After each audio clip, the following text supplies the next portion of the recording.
출근길은 늘 그렇듯 도로가 꽉 막혔습니다. 대표님, 차가 많이 막히네요. 혹시 빨리 가셔야 하는 거면. 됐어. 괜히 신호 어기면서 끼어들고 그러지 마. 네가 지난번에 폭주 운전을 했을 때 내가 얼마나 황당하고 난감했는 줄 알아? 제가 대표님을 잘 모시고 싶어서 그랬습니다. 죄송합니다. 말이 나와서 하는 말인데 그것만 문제가 있는 게 아닌 거 알지? 경찰서에서 연락이 와서 내가 얼마나 놀란 줄 알아?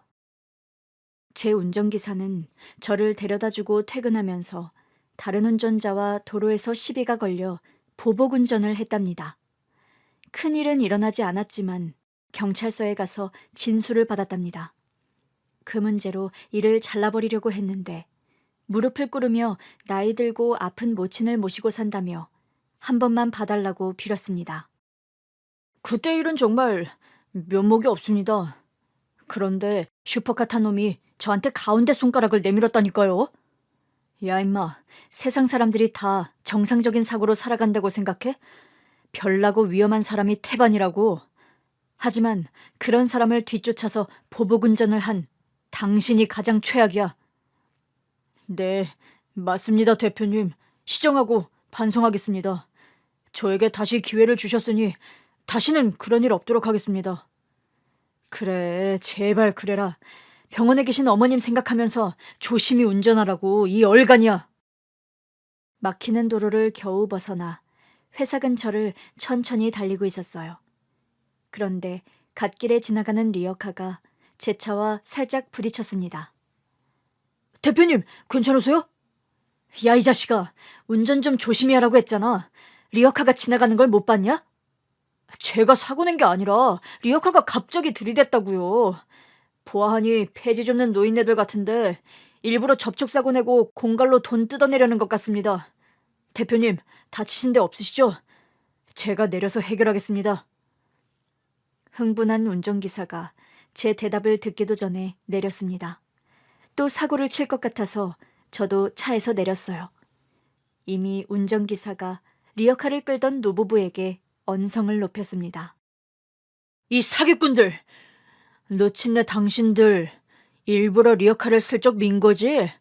그리고 다쳤다고 거짓말하고 보험 사기 치려고 하는 수작인 거 다 알아. 당신들 같은 노인네들 내가 많이 봐왔거든. 당신들 잘못 걸렸어. 내가 오늘 참교육이 뭔지 보여줄 거야. 운전기사가 막말을 내뱉자 노부부 중 할머니가 대답했어요. 이봐요, 우리는 공갈 사기꾼이 아니에요. 폐지 줍고 움직이다가 차를 못 본 거라고요. 아, 그러셨어? 그런데 여기 도로인 건 알지? 잘못은 당신들이 했으니 이 차 긁힌 거 물어내고 나랑 우리 대표님 치료비도 줘야겠어. 차 수리비랑 치료비요? 살짝 부딪혔는데 다치셨어요. 이보세요. 우린 폐지 줍고 겨우 입에 풀칠하며 사는 부부예요. 실수이니 너그럽게 봐줘요. 허허, 사기치려다가 도리어 내가 세게 나오니 겁을 먹었구만. 놓친애들이 돈이 있으려나 모르겠네. 이 차가 얼마짜린지 알아? 미안합니다. 운전기사가 하도 심하게 겁을 주니 노부부가 얼어 있었습니다. 그때 저는 운전기사에게 그만하라고 경고했어요. 한 번, 두 번. 그런데도 계속 천둥벌거숭이 마냥 날뛰더라고요. 그래서 뒤통수를 3개 날려줬습니다. 그만하라니까 이 자식아. 이게 지금 뭐하는 짓이야. 이분들 잘못이 아니라고. 니놈이 제대로 안 봐서 일어난 일이라고. 그러자 운전기사는 뒤통수를 만지며 저에게 고개를 숙이더군요. 당장 어르신들께 사과해 자식아. 대표님, 공갈치는 노인네들입니다. 사기꾼들이란 말이에요. 해고당하고 싶니? 오늘 마지막 출근할래? 아, 알았어요.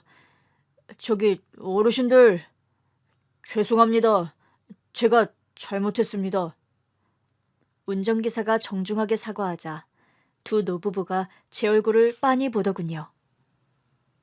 우리 어디서 본 적 있나요? 네, 그런 것 같아요. 빚을 갚아야 할 날이 왔군요. 두 분, 오늘 가만두지 않겠습니다. 빚을 갚는다니 우리가 뭘 잘못했소? 날 아직도 기억 못하는군요. 자세히 보세요.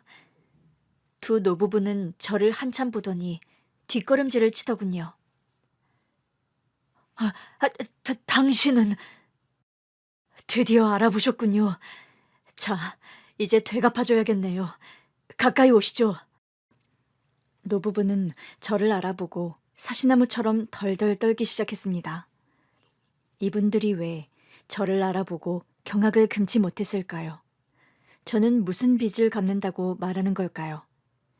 조금 옛날로 돌아가 사연을 적어보도록 하겠습니다. 노부부와의 반전 결말은 뒤에 이어서 쓸 테니 끝까지 들어주시길 바랍니다. 5살 때 엄마가 돌아가시고 아빠와 둘이 2층 주택집의 옥탑에서 생활했어요. 아빠가 뇌성마비라서 일을 하지 못해 실질적으로 엄마가 가장이었는데 과로를 많이 해서 그런지 암으로 돌아가셨습니다. 아빠의 보조금이 매달 나오긴 했지만 엄마와 셋이 살던 집의 월세를 내기에도 빠듯했어요. 그래서 동네에서 가장 저렴한 옥탑방으로 이사 갔답니다.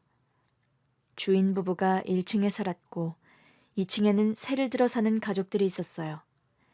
2층 분들은 일찍 나가서 일을 하시고 늦게 들어와 마주칠 일이 거의 없었습니다. 반면 1층 주인집 부부는 저와 아빠가 외출하거나 들락날락할 때마다 얼굴을 비추고 살갑게 인사도 해주시고 먹을 것도 나눠주셨어요. 성준이 어디 가니? 아줌마, 아저씨, 안녕하세요. 저랑 아빠는 동사무소에 가요. 서류 신청할 게 있어서요. 그렇구나. 성준아, 이따가 들어올 때 옥탑으로 바로 가지 말고 아줌마 집에 들러라. 아줌마 아저씨랑 같이 점심 먹자. 정말요? 네, 좋아요. 아빠, 아줌마가 점심 같이 먹자네요.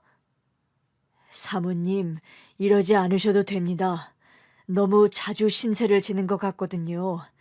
월세도 절반만 받아주시는 것도 모자라 저희 부자한테 선심을 너무 많이 베푸시는 거 아닌가요? 김씨, 사람은 원래 두루두루 어울리면서 지내는 거야. 밥 좀 같이 먹는다고 신세 지는 거 아니니까 잔말 말고 볼일 보고 와서 들러. 주인 아줌마 아저씨는 아빠보다 나이가 10살 이상, 아니 그보다 더 많았던 것 같아요. 정확한 나이는 알 수 없었지만 한참 어른이라는 건 얼굴에 주름을 보고 알 수 있었죠. 아줌마가 해주신 밥은 돌아가신 엄마가 해준 밥보다 훨씬 더 맛있었어요. 군침 도는 제육에 조금만 깨물어도 으스러지는 콩자반, 사각사각 소리가 나며 씹히는 콩나물 무침. 그 밖에도 요리를 너무 잘하셔서 1층 집에 들어가는 것은 저에게 엄청난 행복이었습니다. 성준아, 안 빼앗아 먹으니까 천천히 꼭꼭 씹어 먹어라. 그렇게 대충 씹고 삼키면 탈난다. 아줌마가 해준 음식이 너무 맛있어서 뱃속에 거지가 끌어당기고 있어요. 그래서 몇 번 안 씹어도 막 넘어가요. 맛 표현을 기가 막히게 하네. 우리 남편은 맛있다는 소리를 한 번도 안 하는데. 이러니까 성준이만 보면 밥 먹이고 싶어 안달난다니까. 성준아, 내일도 와서 같이 밥 먹자. 네, 아줌마. 정말 맛있는 밥 잘 먹었습니다. 주인집 부부는 자녀가 없었어요. 이유는 당연히 잘 모르고 괜히 질문하지도 않았습니다. 1층 부부에게는 그렇게 자주 밥을 얻어먹기도 했고 집 밖, 길에서 마주치면 어김없이 저에게 과자나 아이스크림 같은 간식을 사주셨어요. 제가 애교도 있고 간절한 눈빛을 보내면 아주머니가 귀신같이 알아보고 슈퍼에 데리고 가셨답니다. 한편 2층에 새들어 사는 부부도 1층 부부 또래의 사람들이었어요. 자식은 아들 하나가 있었는데 저보다 훨씬 큰 중학생 형이었답니다. 2층 부부는 부부싸움을 허구한 날 했고 목청이 얼마나 큰지 옥탑에서 지내는 저와 아빠가 매일 싸우는 소리를 들었답니다. 아빠, 2층 아줌마랑 아저씨가 또 싸우나 봐요. 그냥 모른 척하고 있어라. 어른들은 가끔 싸우기도 하니까. 가끔이 아니라 맨날 싸우잖아요. 그리고 아빠랑 엄마도 한 번도 안 싸웠잖아요. 1층 아줌마 아저씨도 안 싸우고요. 싸우는 부부도 있고 그러지 않는 부부도 있는 거야. 성준아, 괜히 2층 사람들과 마주치면 인사만 하고 다른 건 묻지 마라. 알겠지? 나도 그 정도 눈치는 있어요. 왜 싸웠냐고 묻지도 않을 거고 시끄럽다는 소리도 안 할 거예요. 2층 식구들과는 어색하게 인사만 하고 지나치는데 2층 부부는 저희 부자의 인사를 무시하며 지나갔습니다. 그리고 중학생 형은 저만 보면 꼬맹이라고 하면서 이상한 말을 했습니다. 야, 꼬맹이, 너 이리 와봐. 왜, 형? 야, 너네 아빠 걷는 게 왜 그 모양이냐? 우리 아빠는 태어날 때부터 뇌성마비였대. 불쌍하네. 야, 꼬맹이, 너 형이랑 재밌는 거 안 할래? 재밌는 거 뭐? 딱지치기? 구슬치기? 유치하긴. 그것보다 더 재밌는 일이야. 1층 주인집에 몰래 들어가서 구슬 같은 보석이 박힌 목걸이를 가지고 나오는 게임이야. 아, 그건 나쁜 짓이잖아. 남의 물건을 훔치는 거잖아. 야, 그건 훔치는 게 아니라 설이라고 하는 거야. 옛날부터 가까운 이웃의 물건을 쓱 가져오는 놀이란 말이야. 이거 아주 재밌는 게임이니까 형이랑 해보자. 내가 망 보고 있을 테니까 네가 들어가서 구슬 박힌 목걸이를 가지고 와. 2층 집 형이 저에게 도둑질을 시키자 두 다리가 떨렸어요.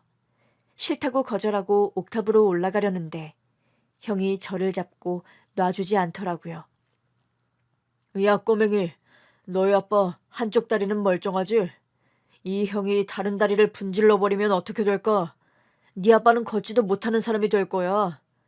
꼬맹아, 이 형은 마음먹은 일은 다 하거든. 너 아빠가 이 계단을 아예 내려오지 못하는 사람으로 지내면 좋겠어? 형, 그러지 마. 우리 아빠 괴롭히지 마. 쉿, 꼬맹아. 그러니까 나랑 같이 게임을 하자고. 구슬 박힌 목걸이. 너무 무서웠던 저는 형 앞에서 계속 부들부들 떨다가 제안을 받아들였습니다. 알겠어. 대신 우리 아빠는 괴롭히면 안 돼? 그래, 걱정하지 마. 목걸이만 가지고 나오면 형이 쇠구슬 20개는 사줄게. 제 귀에는 유혹적인 말이 좋게 들리지 않았습니다. 당연히 나쁜 짓인 걸 인지하고 있었고 잘못된 사고라는 것도 느낄 수 있었죠. 형이 무섭게 겁을 주는 바람에 1층 집에 들어갔습니다. 아저씨 아줌마는 외출을 하고 없었죠. 자주 밥을 먹으러 오니 안방의 위치를 알고 있어 문을 슬며시 열었습니다. 그리고 화장대 앞에 서서 반짝이는 보석이 박힌 목걸이를 보았습니다. 2층 집 형이 가지고 나오라는 것이 분명해 보였죠. 저는 그걸 들었다가 놓았다가 반복했어요. 도저히 도둑질을 할 수가 없어 시간을 지체하고 있었습니다. 그렇게 뜸을 들이고 있을 때 문 열리는 소리가 들리며 주인집 부부가 들어왔어요.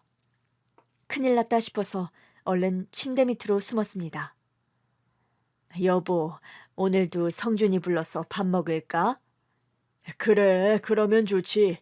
그런데 말이야, 성준이를 볼 때마다 어린 녀석이 참 딱해. 어미는 암으로 세상을 떠났고 아비는 몸이 불편한 사람이니 나중에 장래가 걱정이야. 그래도 뭐가 돼도 될 놈이야. 힘들게 성장하겠지만 나중에 큰 사람이 되고도 남을 녀석이라고.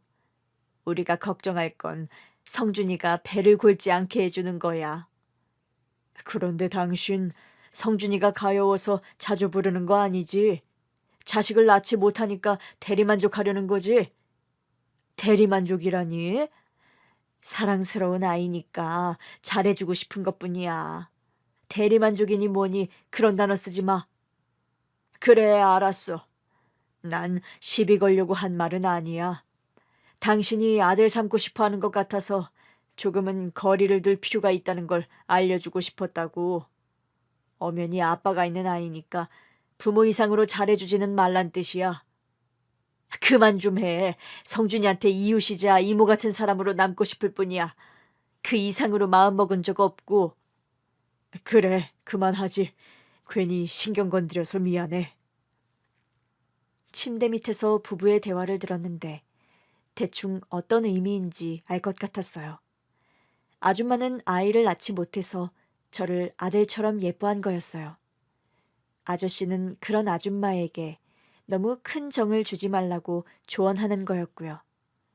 아무튼 저는 도둑질을 하러 들어왔다가 침대 밑에서 꼼짝도 못하게 되었습니다. 망보고 있던 형은 도대체 어디서 뭘 하고 있는지 알 수 없었고요. 틈나는 대로 빠져나가고 싶었는데 부부가 거실에 떡하니 앉아서 텔레비전을 보고 있었어요. 거실을 지나쳐야 밖으로 나갈 수 있었는데 말입니다. 30분 정도 지나니 오줌이 마렵기 시작했어요. 빨리 화장실 가서 비워버리고 싶은데 그랬다간 제가 왜 이 집에 몰래 들어왔는지 설명해야 하니 억지로 참았답니다. 제발 아저씨 아줌마가 다시 외출하기를 기다렸는데 그런 반전은 없었습니다. 오줌을 참던 저는 한계를 넘어버려서 그대로 바지에 싸버리고 말았어요. 오줌은 흥건하게 바닥에 고였고 침대 밑뿐만 아니라 안방의 바닥까지 흘렀습니다. 집이 기울어진 건지 제가 싼 오줌이 썰매를 타듯 안방의 문까지 내려갔답니다. 이게 무슨 냄새야? 당신 오줌 쌌어? 무슨 소리야? 내가 무슨 노인네냐? 중년 남자한테 못하는 소리가 없어. 그런데 어디서 오줌 냄새가 나는데? 아줌마는 냄새를 따라 움직였고 안방까지 들어오셨습니다. 이게 뭐야? 방바닥에 흥건하잖아. 당신 안방에다가 오줌 쌌어? 이 사람이 자꾸 무슨 소리를 하는 거야? 어디 봐봐. 두 분이 안방에 들어와 흘러내린 오줌의 근원지인 침대 밑에 고개를 숙였습니다. 저와 눈이 마주치자 화들짝 놀라셨답니다. 성준아, 너 거기서 뭐해? 성준이 네가 왜 거기에 있냐? 어서 나와. 저는 축축한 바지를 손으로 잡고 슬금슬금 기어 나왔습니다. 아줌마, 아저씨, 죄송해요. 성준아, 왜 거기에 있던 거야? 숨바꼭질이라도 하고 있던 거야? 네, 아니요. 무슨 일이니? 우리 집에 왜 몰래 들어와서 침대 밑에 숨은 거야? 성준아, 솔직하게 말해봐라. 우린 널 혼내지 않아. 네가 혼날 짓을 했다고 해도 말이야. 어서 말해보렴. 저는 눈물을 터뜨리며 솔직하게 고백했습니다. 2층 집 형이 구슬만한 보석이 박힌 목걸이를 가지고 나오라고 했고 이를 거부하면 아빠의 멀쩡한 다리를 다치게 한다고 고백했죠. 또 목걸이를 가지고 나오면 쇠구슬 20개를 받기로 한 것도 말했답니다. 2층에 사는 경식이가 시켰단 말이지. 그 못된 놈이 순수하고 마음 여린 애한테 겁을 주고 시킨 거구만. 성준아, 넌 잘못한 게 없다. 경식이가 겁을 주고 시킨 거잖니. 그리고 넌 목걸이를 훔치지 않았잖아. 진작에 가지고 나갈 수 있었지만 갈등하고 포기한 거지. 모르겠어요. 훔칠까 말까 손으로 집었다가 놓았다가 반복했어요. 그러다가 아저씨랑 아줌마가 들어왔고요. 제가 모든 걸 고백했더니 아저씨가 저를 화장실로 데려가셨어요. 저를 씻기고 옥탑방에 가셔서 아빠한테 사실대로 말하고 속옷과 바지를 가지고 오셔서 입혀주셨습니다. 할머니는 방바닥을 깨끗이 닦으셨고요. 그리고 2층 집 경식이 형을 불렀답니다. 경식이 너 애한테 뭘 시킨 거야? 내 목걸이를 훔치라고 시킨 거냐? 제가요? 아니요. 생사람 잡지 마세요. 그럼 성준이가 거짓말을 한다는 거야? 네, 그런 것 같은데요. 오늘 성준이랑 마주치지도 않았는데 갑자기 저를 불러다 놓고 도둑놈 취급하시니 기분이 더럽네요. 끝까지 거짓말을 하겠다. 네 부모님 오시면 똑같이 거짓말을 하는지 보자. 마음대로 하세요. 난 잘못한 거 없어요. 2층 집 형은 표정 하나 바뀌지 않고 거짓말을 하더군요. 저와 아빠는 옥탑으로 올라갔고 밤 8시가 넘어서 1층 할머니가 불러 내려갔답니다. 2층 집 부부는 날이 선 채로 저를 노려보더군요. 야, 꼬맹이. 네가 내 아들이 도둑질을 시켰다고 했냐? 네 거짓말 때문에 우리가 지금 여기서 뭐 하는지 모르겠다. 아줌마, 형이 시킨 거 맞아요. 이게 끝까지 거짓말을 하네? 내 아들은 공부도 잘하고 착한 우등생이야. 도둑질하는 그런 애가 아니라고. 저기 아저씨, 성준이를 도대체 어떻게 키운 거예요? 아, 몸이 멀쩡하지 못하니까 남한테 빌부터 먹고 살았으니 도둑질이나 하라고 가르쳤겠지? 그 말에 주인집 아줌마가 발끈했습니다. 이봐요, 2층 아줌마. 말이 심하잖아요. 그럼 우리 아들이 도둑으로 몰렸는데 말이 곱게 나오겠어요? 성준이 5살입니다. 누가 시키지 않고 도둑질을 할 애가 아니라고요. 그걸 어떻게 장담해요? 지 애비가 남한테 도움받고 사는 입장이니 남의 것을 쉽게 탐하는 거 아니겠어요? 내 아들을 의심하는 게 굉장히 불쾌하고 기분이 더럽지만 새를 들어 사는 입장이니 그만하고 가겠어요. 아직 진실을 밝힌 게 아니잖아요. 그럼 경찰에 신고를 해보세요. 이 집에 몰래 들어와 도둑질 하려던 꼬맹이를 잡아서 진실을 밝혀보라고요. 됐습니다. 경찰까지 부를 일 아니니까 그만 가세요. 2층 아줌마가 경식이 형을 데리고 올라갔고 저와 아빠도 옥탑으로 돌아갔습니다. 성준아, 이리 와서 종아리 걷어라. 아빠, 왜요? 누가 시켰든 아니든 넌 도둑질을 하려고 했어. 침대 밑에 숨어서 오줌까지 쌌고 아주 못된 짓을 했지. 아빠, 그거 경식이 형이 시킨 거예요. 아빠 다리를 분질러 버리겠다고 해서 걱정이 돼서 그런 거라고요. 참말 말고 종아리 걷어. 어렸던 저는 질질 짜면서 종아리를 걷었고 회초리로 벌을 받았답니다. 그 사건 이후로 아빠는 다시는 1층 집에 가지 말라고 했습니다. 밥을 얻어먹으러 가도 안 되고 아줌마가 불러서 놀자고 해도 무시하고 옥탑으로 돌아오라고 하셨죠. 성준아, 아줌마 집에 밥 먹으러 와. 아니에요. 며칠 전 일 때문에 그러는 거야? 괜찮으니까 아줌마랑 들어가자. 안 돼요. 다시는 아줌마 집에 들어가지 말라고 했어요. 아빠가 그러셨구나. 그럼 내가 아빠를 설득해 볼게. 일단 올라가거라. 아줌마는 아빠한테 제 얘기를 하셨고 전처럼 지내자고 하셨는데 거절하셨습니다. 앞으로는 선을 지키면서 지내자고 하셨어요. 아빠가 그렇게 말씀하시는 걸 듣고 마음속으로 엄청 화를 냈답니다. 저는 8살까지 집에서 아빠한테 공부를 배웠고 학교에 입학했습니다. 처음으로 많은 아이들과 공부를 하고 놀게 되니 저에겐 신세계였어요. 그런데 얼마 지나지 않아 사고가 생겼어요. 뇌성마비 아빠가 공공근로를 하러 가셨다가 계단에서 내려오다가 넘어지셨는데 뇌출혈이 심해서 수술 도중 돌아가셨습니다. 8살에 혼자가 된 저는 고아원에 가야 할 상황이 닥쳤습니다. 부모님 2분을 여의었고 저에겐 다른 가족이 없으니 선택권이 없었답니다. 그런데 주인집 부부가 저를 거둬주시겠다며 함께 살자고 하셨어요.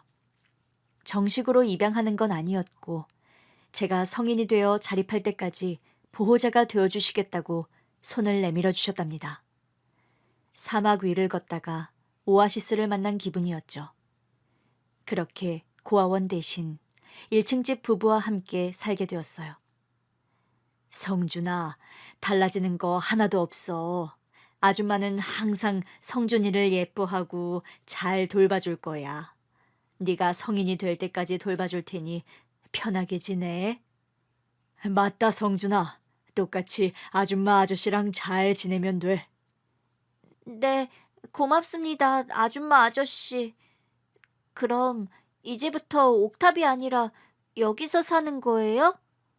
일단은 우리랑 같이 살다가 옥탑에 가고 싶으면 그렇게 해도 된다. 여기는 성준이 네가 사는 집이니 마음대로 해도 돼. 두 분은 저에게 과한 사랑을 주셨습니다.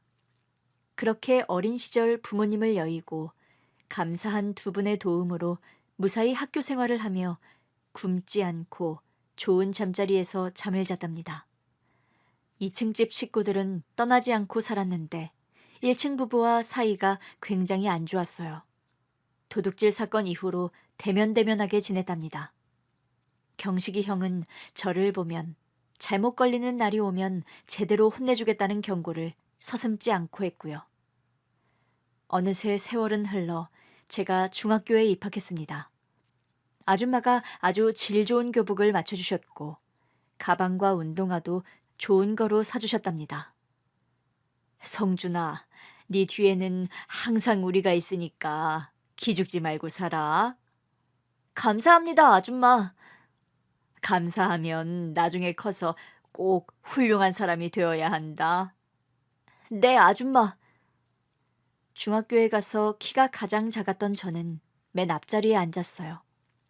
왜소하고 힘이 약한 건 타고난 체질이라서 아줌마의 맛있는 밥을 많이 먹어도 달라지지 않더라고요.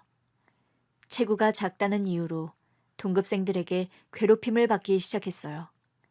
반에서 가장 무서운 애가 저를 왕따 타겟으로 삼았고 심부름꾼으로 부렸습니다.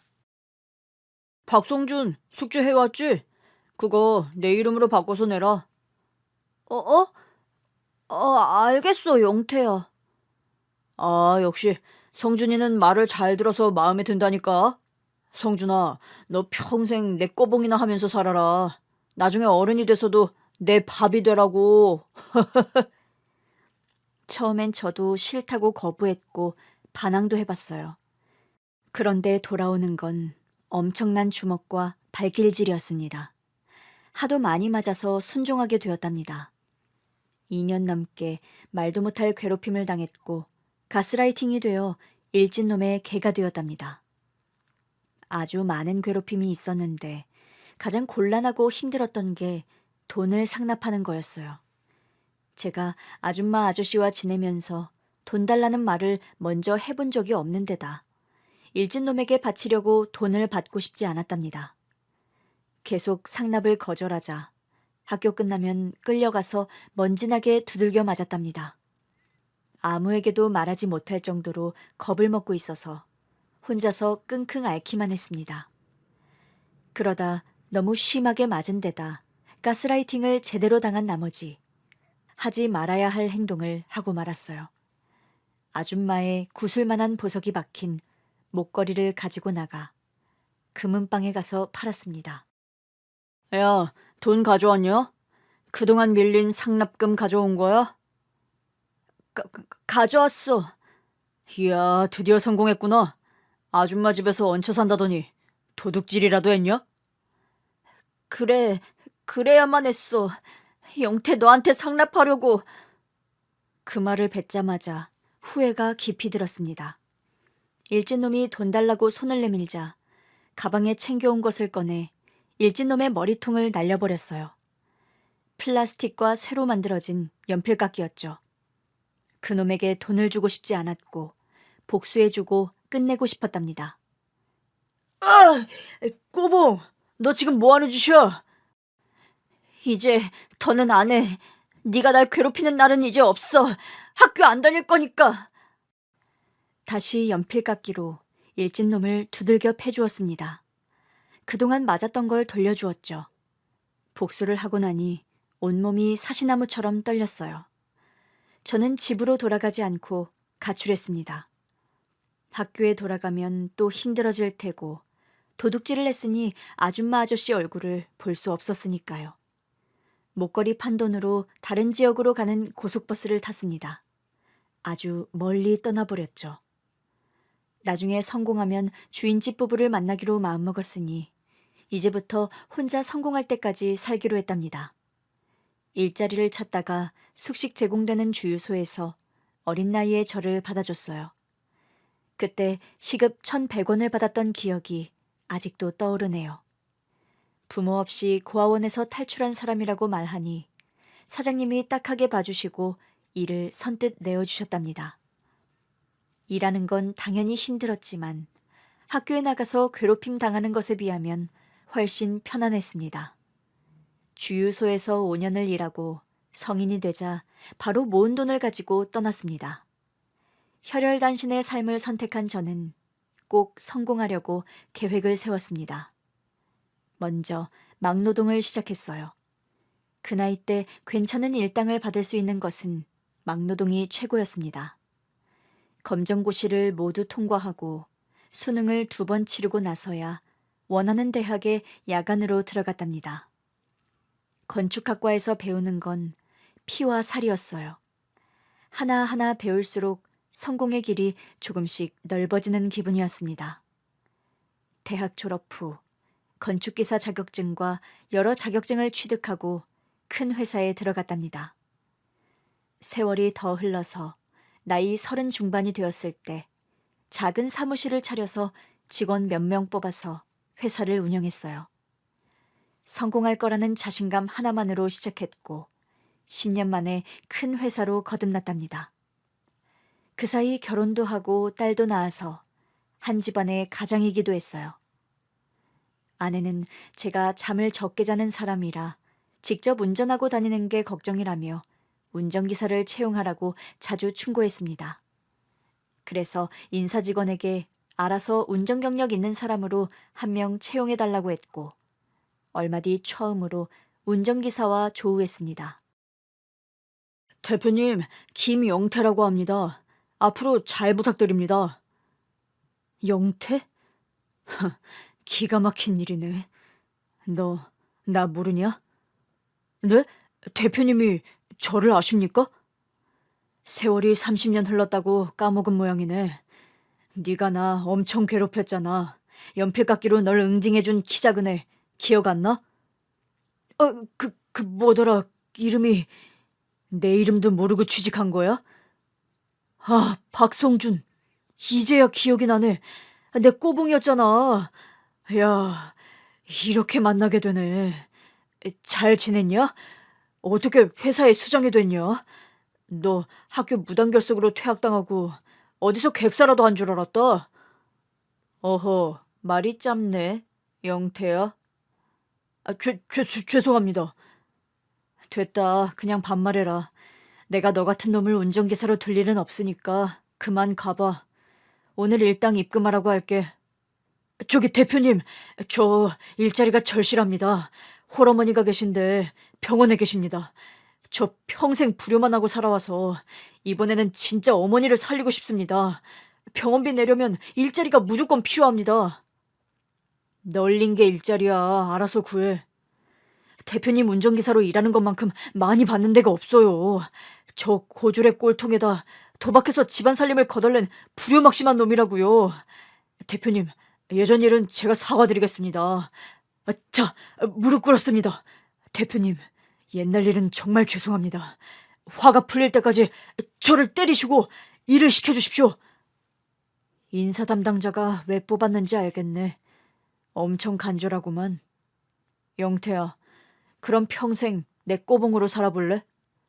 네, 꼬봉으로 살 테니 자르지 말고 옆에 두고 실컷 부려먹으세요. 어머니를 꼭 살려야만 하니까 못할 게 없습니다. 이거 재밌네. 내가 너 때문에 학교도 집도 버리고 가출해서 홀로 살아왔는데 여기서 널 만나다니. 아무튼 내가 성공한 원인이 영태, 네가 제일 크다. 원수를 이런 식으로 만나다니 정말 통쾌했습니다. 저를 공포에 떨게 한 존재가 제 앞에 무릎을 꿇고 일꾼으로 삼아달라고 사정하고 있네요. 제가 못다한 복수를 하려고 운전기사로 채용했습니다.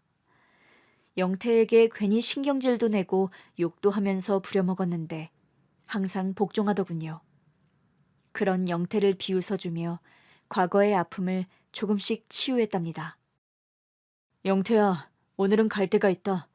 우리가 다니던 중학교 근처로 가자. 네, 대표님. 안전하게 모시겠습니다. 너무 늦었지만 주인집 부부를 만나 감사 인사도 하고 왕래하면서 지내야겠다는 생각이 들었어요. 매년 찾아가야지 했는데 40 중반이 되어서야 찾아가게 되었답니다. 계속 거주하던 곳에 사셨으면 좋겠는데 하는 생각을 하며 옛 추억에 잠긴 채로 향했습니다.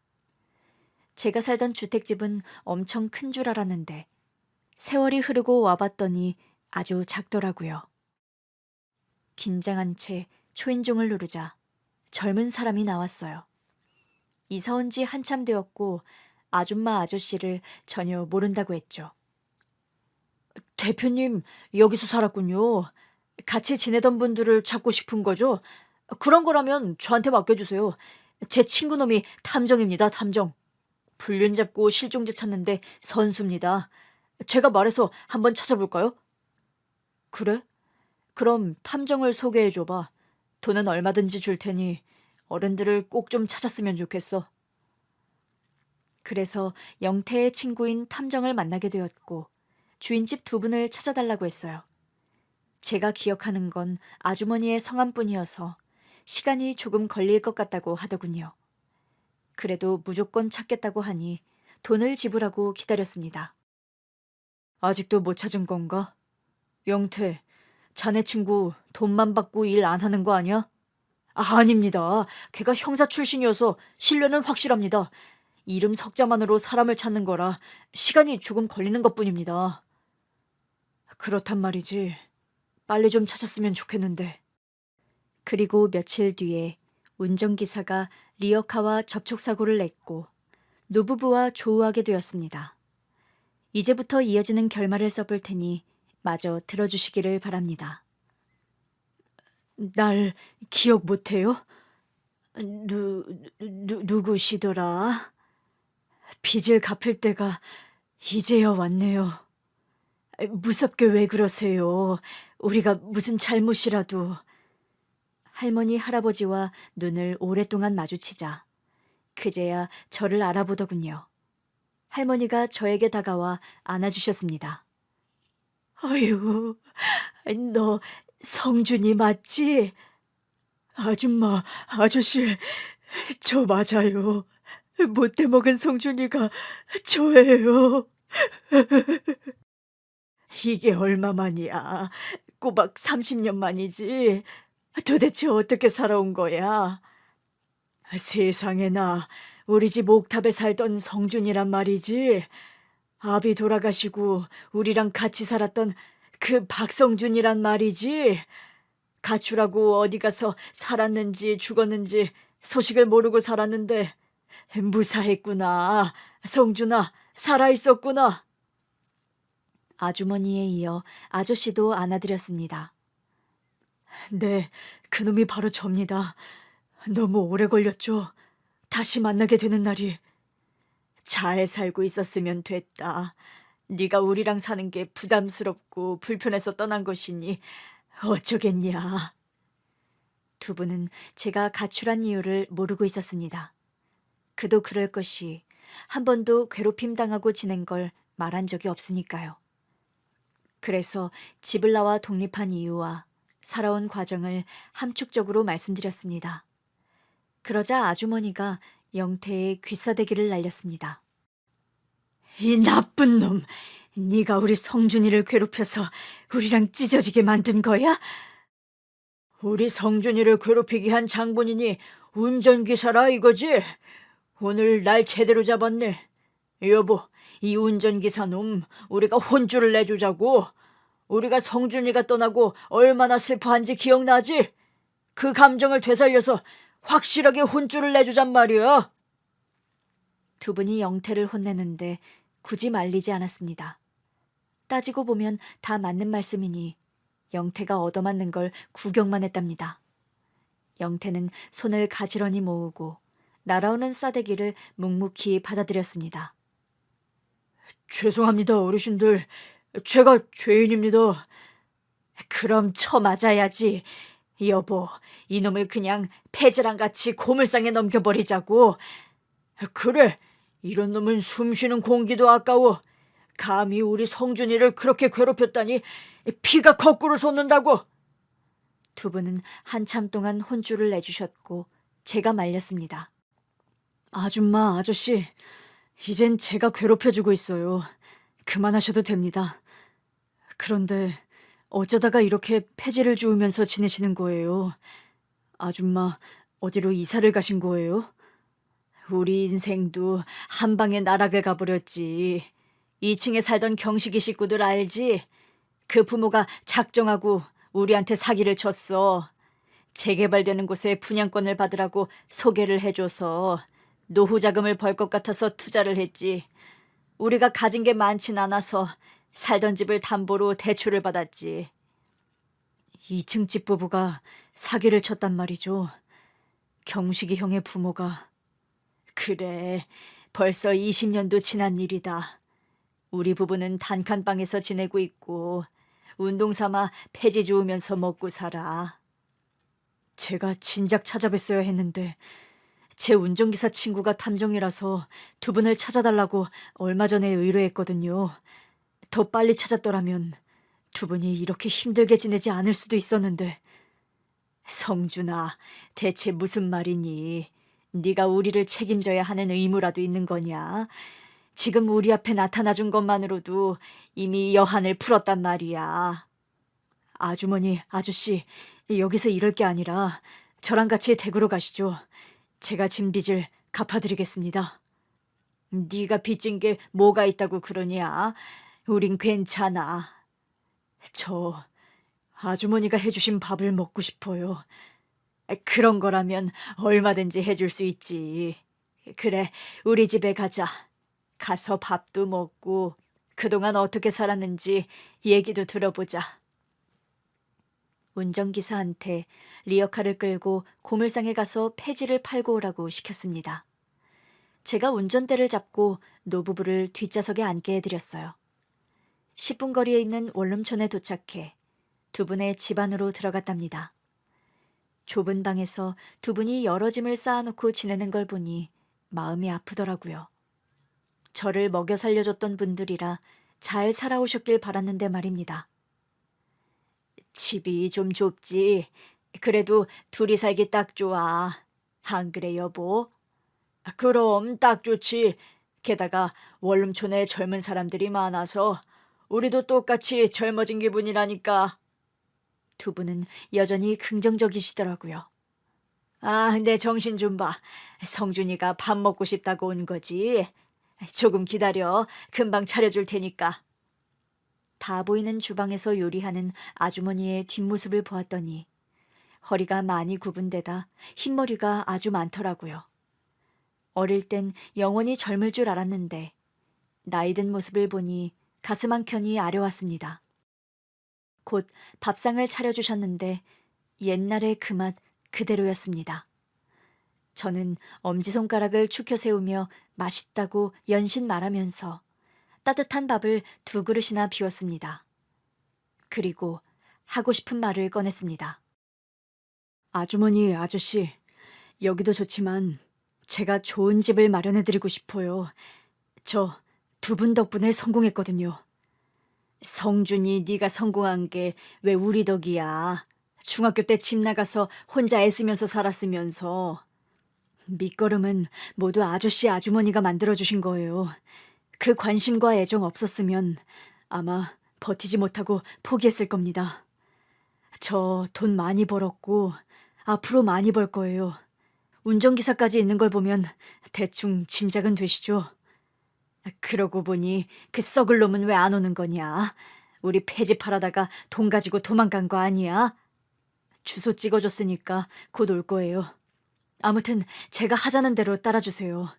빚을 꼭 갚고 싶습니다. 아니, 사랑을 꼭 갚고 싶어요. 아주머니, 아저씨. 두 분은 밝은 미소를 지으시며 어깨를 으쓱하셨어요. 그 모습은 흡사 어린 시절의 저를 보는 것 같았습니다. 이윽고 영태가 폐지 판돈을 들고 숨을 몰아쉬며 들어왔습니다. 대표님, 어르신들, 제가 왔습니다. 폐지 팔고 왔습니다. 그거 드리고 들어와. 여기 밥상 보이지? 저도 배가 고팠는데 마침 잘 됐네요. 들어와서 설거지해. 나랑 어른들은 가볼 데가 있으니까. 네? 밥 주시는 거 아니었어요? 영태야, 너 자꾸 기어오를래? 운전기사한테 설거지를 시키고 이번에도 제가 운전대를 잡고 노부부를 모시고 저의 집 중 조용하고 살기 좋은 주택집으로 향했습니다.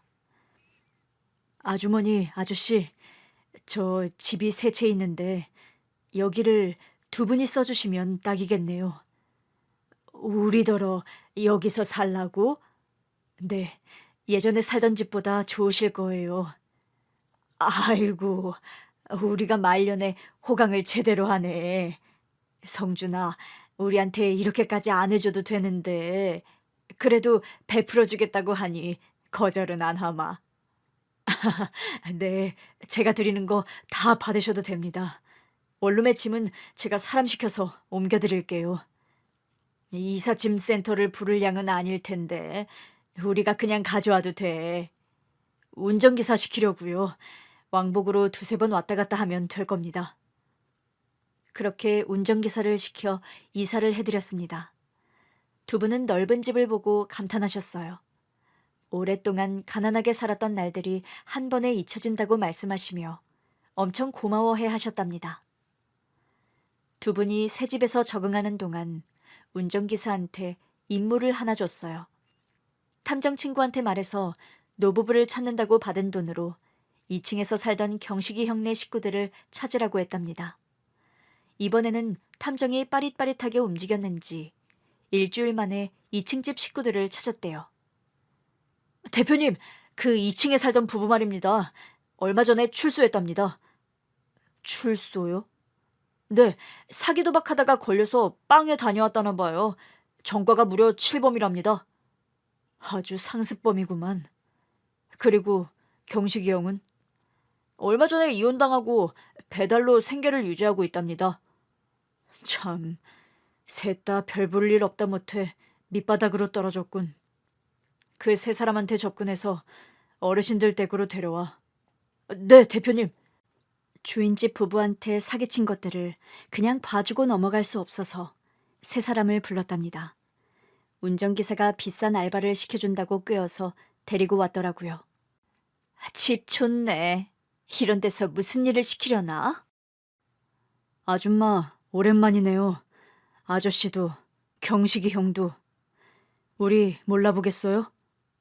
세 사람은 저희를 유심히 보더니 바로 눈을 내리깔더군요. 댁들이 사기친 주인집 부부를 알아보겠어요? 주인집 아주머니가 눈을 부릅뜨고 2층 아줌마 앞으로 다가섰습니다. 이것들이 이제야 눈앞에 왔네. 우리한테 사기치고 잘 먹고 잘 살았냐? 잘 살긴요. 우리 인생도 순탄치 않았다고요. 어이구, 남의 눈에 눈물 나게 했으니 고생 좀 했나 보네. 얼굴이 팍 가버렸구만. 그래도 니들이 한 짓은 용서받을 수 없어. 그래서 어쩌겠다고요. 공소시효도 지났는데. 법은 끝났어도 이 주먹은 아직 살아있어. 뭐 하려는 거예요? 여보, 경식아, 나가자. 가긴 어딜 가. 우리 속은 풀어주고 가야지. 아주머니는 사기꾼 여자의 머리채를 잡더니 넓은 집을 이리저리 빙빙 돌면서 따귀질을 하셨습니다. 그리고 운전기사한테 눈치를 줘서 2층 집 아저씨를 혼내주라고 했어요. 야, 영태야, 네가 잘하는 양아치 짓 좀 해야겠다. 혼 좀 내줘. 네? 네. 시키는 건 뭐든 하겠습니다, 대표님. 운전기사는 나이 든 남자를 어떻게 하지 못하고 쭈뼛대다가 2층 아저씨한테 주먹으로 한 대 맞고 나서 응징을 시작했습니다. 그리고 저와 경식이 형만 남았죠. 형, 기억나? 나한테 도둑질 시켰던 거? 몰라. 야, 너한테 맞으면 돈이라도 주는 거냐? 그럼 맞아줄게. 나 갈 때까지 간 놈이라 지금 일어나는 일이 별로 무섭지 않아. 돈 대신 일자리 줄게. 내 운전기사의 보조로 취직해. 월급 많이 주는 거야? 지금 일하는 배달 일보다는 많겠지. 어때? 해볼래? 네, 대표님. 해보겠습니다. 그래. 그럼 사기꾼 자식이자 날 도둑놈으로 만들려고 했던 너를 조금만 손봐줄게. 오늘이 니들 식구가 응징당하는 날이니 달게 받아. 어릴 적 그 못된 형은 어느새 이빨 빠진 호랑이가 되어 제 앞에서 설설 기며 때리는 매를 그대로 맞고만 있었습니다. 2층 부부는 한참을 얻어맞고 나서 노부부 앞에 무릎을 꿇었습니다. 니들 사기 도박하다가 감옥 다녀왔다며? 앞으로도 그렇게 살 거야? 아니요. 이제 손 씻었어요. 나이 먹고 또 감옥 가느니 차라리 굶어 돼지는 게 나으니까요. 그럼 일자리가 필요하겠네. 여기서 가정부로 일하고 네 남편은 우리 운전기사로 일하면 좋겠어. 성준이가 그러라고 했거든. 우리더러 두 분의 가정부, 운전기사로 일하라고요? 응. 월급은 우리한테 사기친 걸 일부씩 까면서 받을 거야. 불만이면 나가도 돼. 니들 나이 처먹고 전과자라 취업이 될지 모르겠네. 출소하고 여기저기서 떠돌면서 지내고 있어요. 일자리를 구하지 못했어요. 그래서 여기서 일하겠다는 거지? 허튼 짓 할 생각은 하지 마. 홈카메라를 설치해 놓았으니까 도둑질하고 튀는 건 못할 거야. 저희 손 씻었다니까요. 일 열심히 할 테니까 시켜주세요. 여보, 당신도 할 거지? 그럼 해야지. 우리가 찬밥 가릴 때가 아니잖아. 어르신들 앞으로 잘 모시겠습니다. 그래, 우리가 당한 거 배로 돌려주면서 부려먹어줄게. 그러고 보니 우리 한 집에 살던 식구들이 죄다 모였네. 파티라도 해야 하나? 할머니, 바로 잔치상을 차리라고 하시죠. 이제부터는 두 분이 여기서 왕이니 하고 싶은 대로 다 하시면서 지내세요. 그래, 그거 아주 마음에 드는구나.